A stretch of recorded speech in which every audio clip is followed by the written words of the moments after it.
there's a general kind of, in the media, there's a lot of that kind of stuff that people don't know about numbers. I'm a numbers guy. I'm a dweeb, all right? I apologize. I'm a bit of a nerd about these kind of things. I get really pissed off when people give out about, like, crime going up, when, say, the numbers are definitely going down. And then if you go, with the numbers are going down, they go, but the fear of crime is rising. And you're going, well, so what?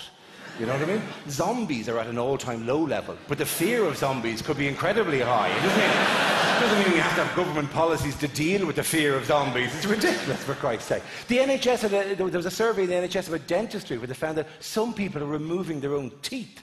You know? And they brought on some senior dentists onto Sky News and gave out to them and said, how dare, this is terrible, people are removing their own teeth. And this guy stood there and went, well, obviously, systems should be put in place to deal with, which is stupid. He should have just gone, well, these people are clearly morons at the highest order.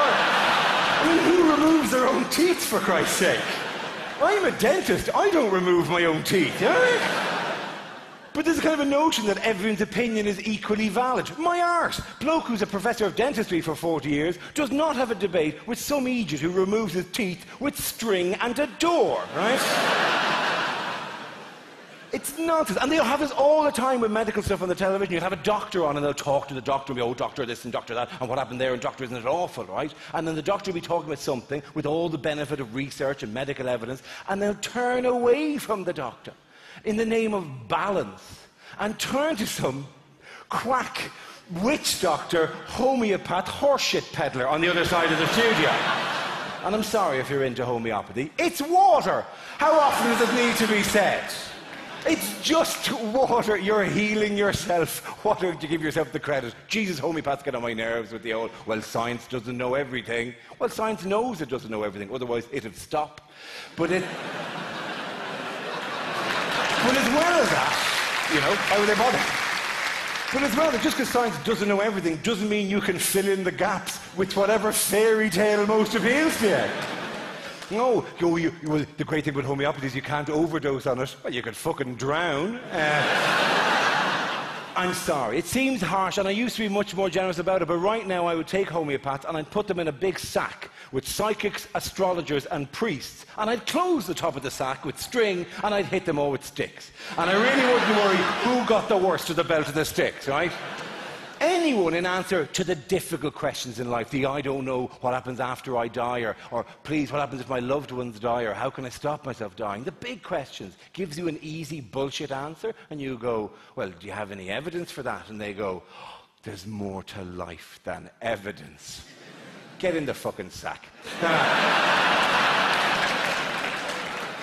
I'm sorry, herbal medicine. Oh, herbal medicine has been around for thousands of years. Indeed it has, and then we tested it all, and the stuff that worked became medicine.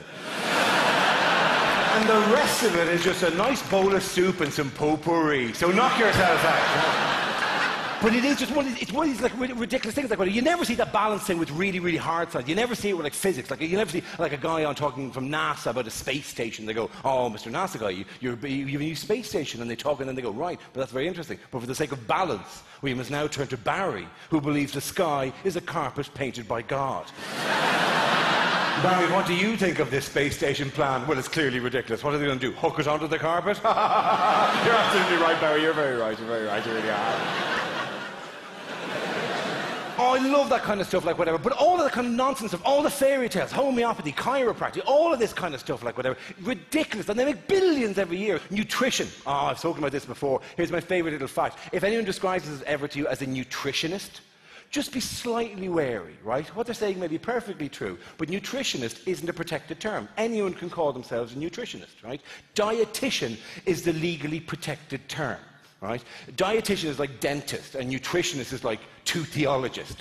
I mean, I could call myself a nutritionist, and I'd be a phenomenally popular nutritionist. People would come from miles around. I'd be going, listen, you look fantastic. Let's have a pint. Come on, come on. You fat bastard, I'll wrestle you, right? It's ridiculous, and it is just, even though there's loads of evidence for these kind of stuff, we still on some level would sooner believe the story that our mother tells us about a woman she knew who had a headache, and then she rubbed a cat on the side of her head, and the headache was gone the next day, right?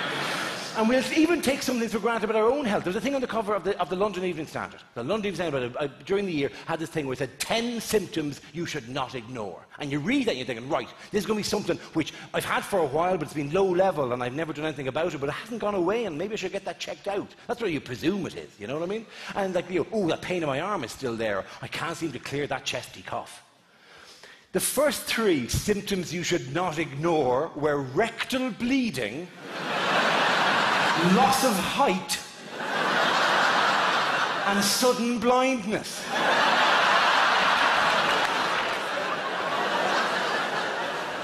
Who ignores sudden blindness?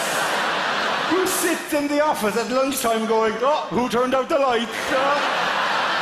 Oh, I know, I can't see a thing, it's awful, I'm no use to anyone today. Here, I'll answer phones. That's all I can do, that's all I'll be good for today. Oh, don't make a fuss, don't make a fuss, don't make a fuss. And by the way, I wouldn't dream of lecturing you on how to live your life. I wouldn't dream of lecturing you about health. That'd be arrogant of me, like as arrogant as these people. Like, look at me, I'm a big guy, right? You know what I mean? Like, I'm no model for anyone when it comes to health. I winter well, as we say, euphemistically. And I know this, it gets reflected to me in weird ways. We went to buy a car during the year. Myself and the wife went to buy a car, and we're sitting in the garage, and on the garage forecourt, they had a little 2-seater sports car, and I said, listen, I know we're not going to buy, can I just sit in it? Because I've always wanted one, can I just sit in it? She goes, all right, you can. And I sat in the little 2-seater sports car, and I just looked and went, how do I look? She goes, you look like Noddy.